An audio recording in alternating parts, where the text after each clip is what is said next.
y vamos a hablar de todo lo que significa la conmemoración. Nos vamos a conectar vía Skype con Estefanía Rivera.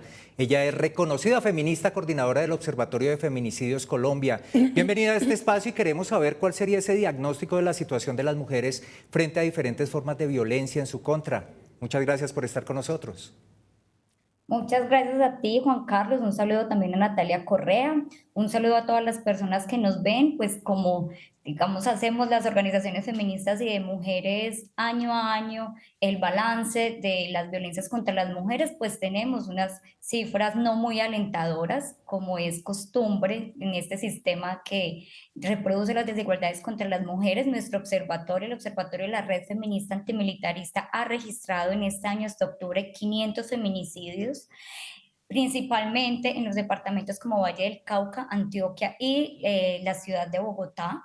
Es esclarecedor, digamos, también evidenciar que, como lo decía también Natalia, pues además de todo el nivel de impunidad y la ausencia, digamos, de un aparato jurídico real que permita a las mujeres acceder a la violencia, pues también hay un sinfín de causas que no permiten evidenciar en realidad el impacto real de las violencias contra las mujeres. En violencia sexual incestuosa, por ejemplo, tenemos hasta septiembre de este año, según Medicina Legal, 16.885 exámenes médico-legales a mujeres por presunto delito sexual, de los cuales más de 13.000 han sido practicados a niñas y a mujeres jóvenes menores de 17 años, ¿cierto? Son cifras que debería tener, digamos, a un Estado mucho más alerta, tener, digamos, también la claridad de que tiene que estar la problemática de la violencia sexual incestuosa, sobre todo en el marco de las políticas criminales y las políticas de seguridad, comprendiéndolas como violencias estructurales y violencias que no son del ámbito familiar o del ámbito privado e íntimo,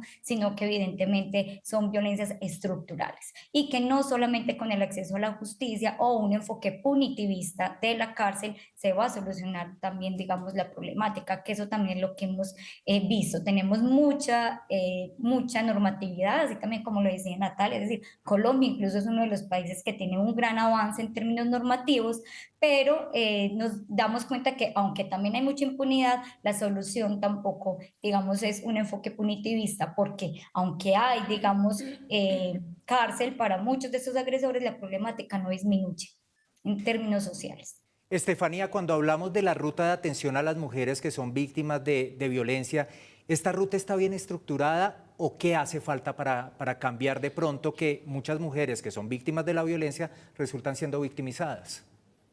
Claro, Juan Carlos, cuando yo, digamos, hablo específicamente de que la violencia es una violencia estructural, estamos hablando también de que el Estado en términos estructurales pues está fragmentado, ¿cierto? Y que las condiciones de la vida de las mujeres en términos estructurales no están en el centro. Entonces, las rutas de atención pueden estar bien estructuradas, pero están estructuradas al interior de lo que nosotros llamamos la institucionalidad de género o de mujeres, que muchas veces no permea o no llega también a las otras instancias del Estado, por decir un ejemplo, por ejemplo, Fiscalía o el acceso a la justicia para las mujeres. Entonces, muchas veces está la llamada, la asesoría a cómo se activa la ruta de atención, pero no tenemos en realidad un seguimiento o una garantía de que la activación de esa ruta logre precisamente lo que la mujer desea en términos del hecho de violencia que vivió. Entonces, no sabemos si llega a acceder a la justicia que ella deseaba, a contar con las herramientas y los elementos necesarios para tramitar esa violencia, ¿cierto? Y precisamente que el Estado pues le brinde las herramientas necesarias para la reparación.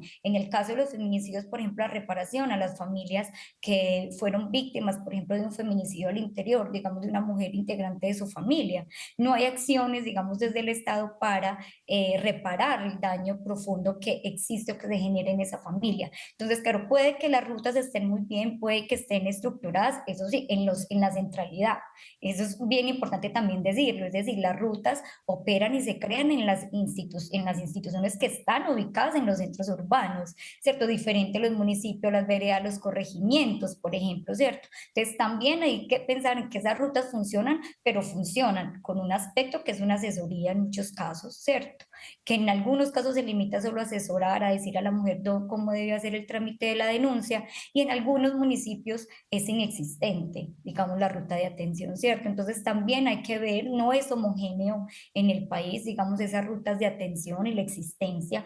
Falta también mucho en las institucionalidades de los municipios, en las veredas, en los corregimientos, poder contar con estas herramientas, pese a que en algunas ocasiones no son garantía, en realidad, de que las mujeres puedan acceder a la justicia que desean, porque ese también es un reto importante para este país, y es que no hemos tenido, no hemos dedicado el tiempo necesario para escuchar a las mujeres en relación a la justicia. ¿Qué justicia deseamos las mujeres? En realidad sí es una justicia punitivista, o lo que buscamos en realidad es que por fin tengamos una justicia redistributiva, condiciones dignas de trabajo, de salud, condiciones dignas de estudio, de vivienda, de transporte, ¿cierto? De acceso a los servicios de salud que les permitan a las mujeres generar agencia y construir estrategias de protección en contextos precisamente en el que su vida está en peligro.